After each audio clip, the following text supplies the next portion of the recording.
So, hi everybody. It's been a while. It really has been a while. The season's been kind of quiet, so yeah. Considering we're near the end of said season, I figure it's worth getting at least a few more episodes out before we, start wrapping things up and getting ready for the Christmas animation. Now, that is kind of the plan for a little bit of these last few episodes, but first things first, getting you guys caught up with Project Moon in the last little bit. Well, not a whole lot in itself. For the most part, it's kind of just been working on the housing. And while there definitely has been progress, it has kind of stagnated for a while, and there are a couple reasons for that. The big one is I was waiting for an extremely long time to hopefully get a world download of Project Moon, because I figured, doing that might actually help sort of, it would open the doors for Schematica. And that's something that I thought as these houses got bigger and more detailed, that was going to be very important and would make this job a lot easier. So Project Moon, I started out this year saying this was going to be the year Project Moon is done. I have since retracted that statement, but literally, let me put it like this. Once the new year starts, there is going to be nothing but Project Moon. Right now, because of the Christmas animation, it has been put on hold, and I was hoping to get that world download, which I successfully have, which means, again, there is little in the way to stop me from just going ham. What I wasn't expecting earlier this year that did kind of also was a huge distraction was, the update, which, oh my god, I'm happy and amazing and lovely for, but I totally wasn't expecting. And besides that, we just, within the last couple weeks, got a major world expansion, like probably one of the biggest Freedonia's ever had, if not the biggest.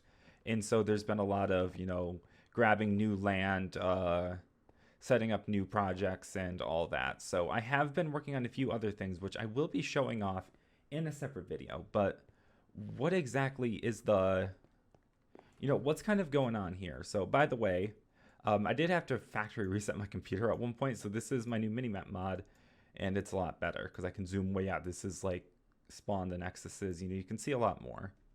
So we are currently right here. This is how much of Project Moon is done. All of these buildings, to my knowledge, are all built up. We don't have the side detailing all of them yet, but that's going to be the next step.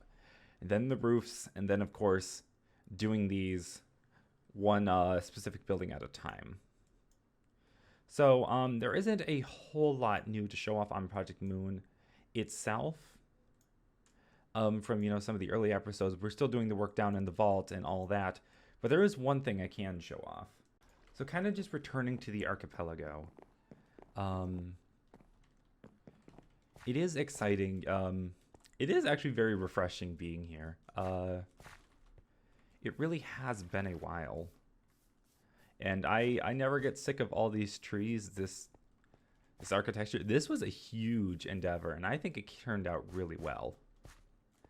But what I'm here to show, after I cross this bridge, I cross Anna Tree Island, is the official Psycho Embassy as built by Haruto.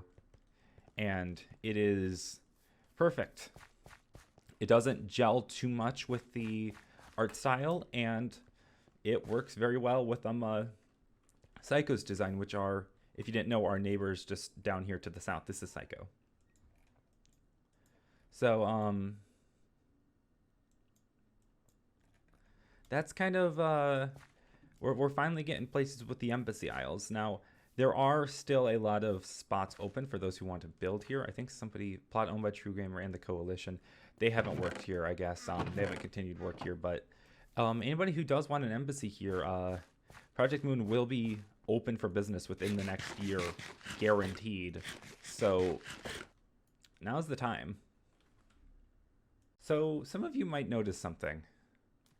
Scar, what is this? What is this? So when the server updated, I seriously lucked out. Because I had, while the structure didn't spawn because it was old chunks, I had a Guardian spawn box for where an ocean monument would normally be, literally spawn right underneath Project Moon. And out of that, I have created this Guardian farm, which might not be the most efficient design, but it does work really well, especially when I got an alt here. And, you know, with all the foot traffic that's going to be above Project Moon, it should be hopefully constantly working. If you haven't seen, this is just hiding, you know, kind of like right here. It is absolutely ginormous. And eventually my plan is to build like a little garden or something down here. But for now, it's kind of just this drained out area. And once again, I cannot help but think, I think it was Kreneth, so much for actually draining this, because, oh sweet Jesus, I would not have had the patience for that. And if you come down here, there is a very, very long tunnel, I believe, that takes you all the way to the vault. Yep, right here. And some of you might recognize this room as some of the newer vault housing. I haven't put a lot of work into here yet, but there is one more thing I want to show off. Except I'm not going to show where it is.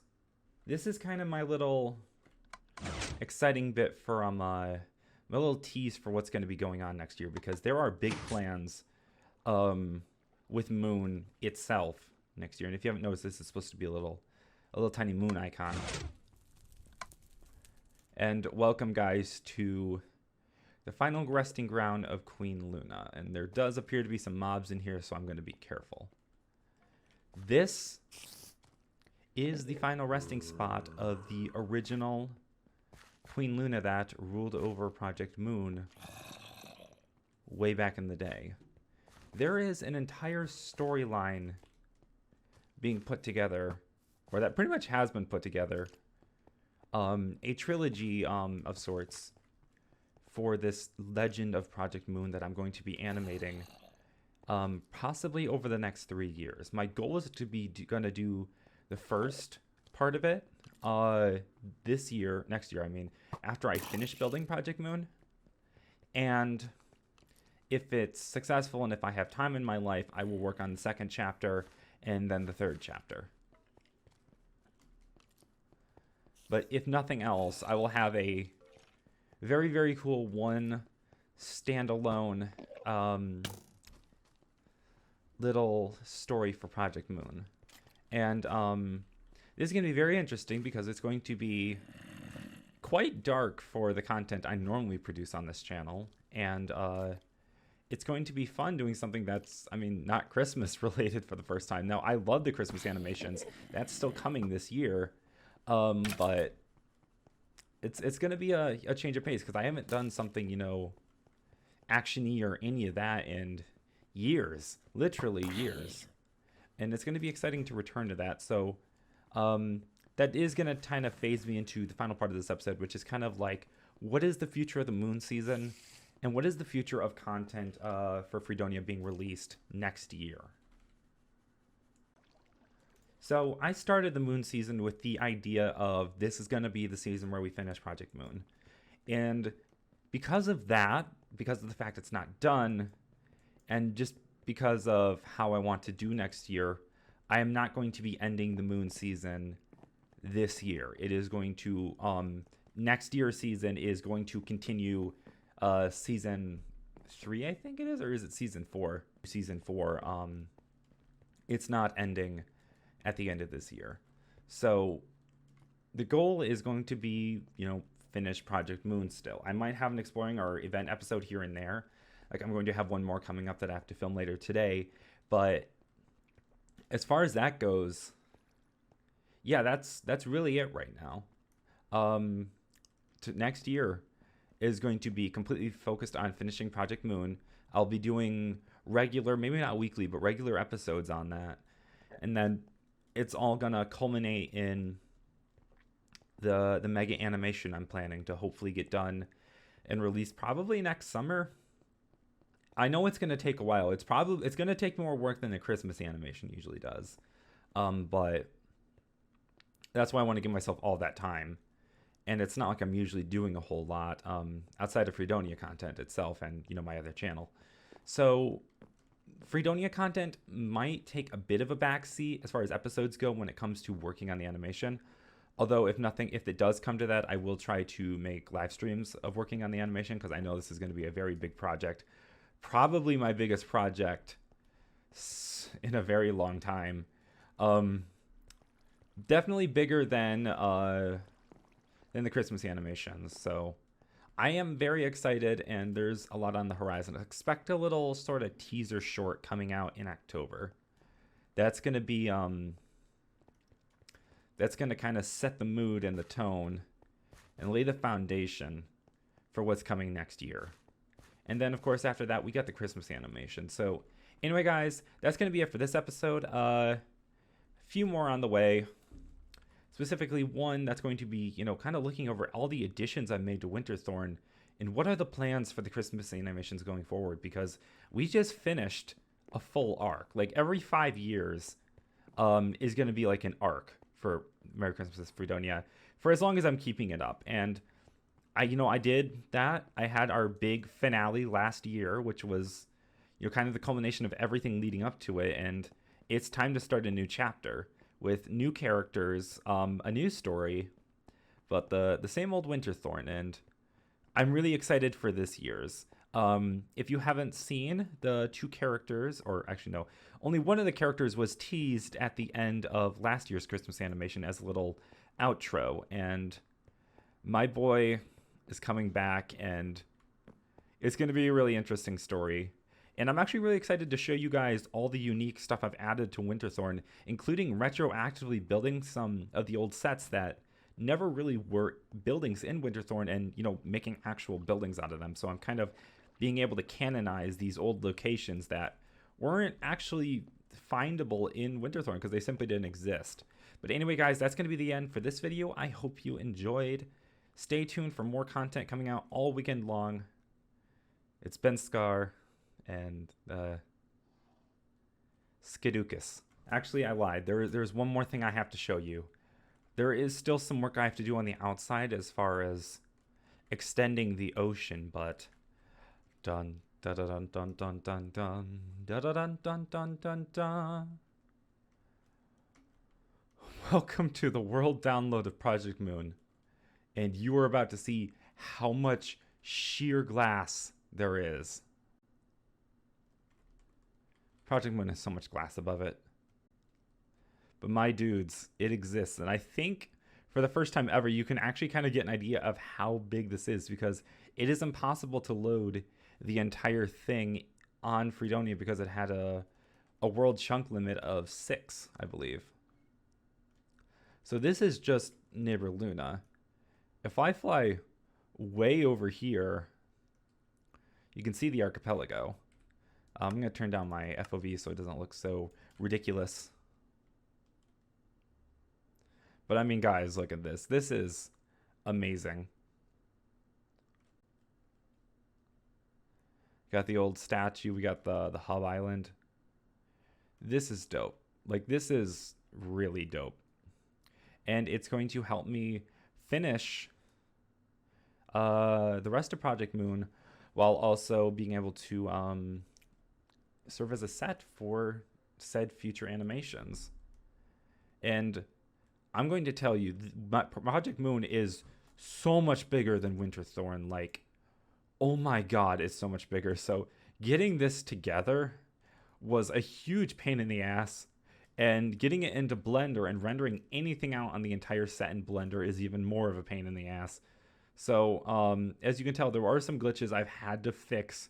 Namely right here, this whole side I had to completely fix from over there. And considering how big these regions are, that was no easy task. And what I'm going to have to do is extend the ocean out so I have that, that empty space around for when I want to do my wide shots.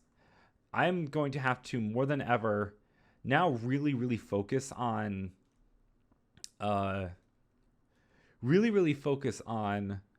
sectioning off and deleting parts of the set that I'm not using. Because, like, say I'm only using like these inner circles, I'm going to be like deleting like all of this because this is so much extra geometry in 3D that I just don't need. And it's such an asinine amount of stuff. Like, I love Neighbor Luna and Project Moon, but it makes my computer cry. It really, really makes my computer cry. But this is kind of the exciting thing. And it also means I can do this.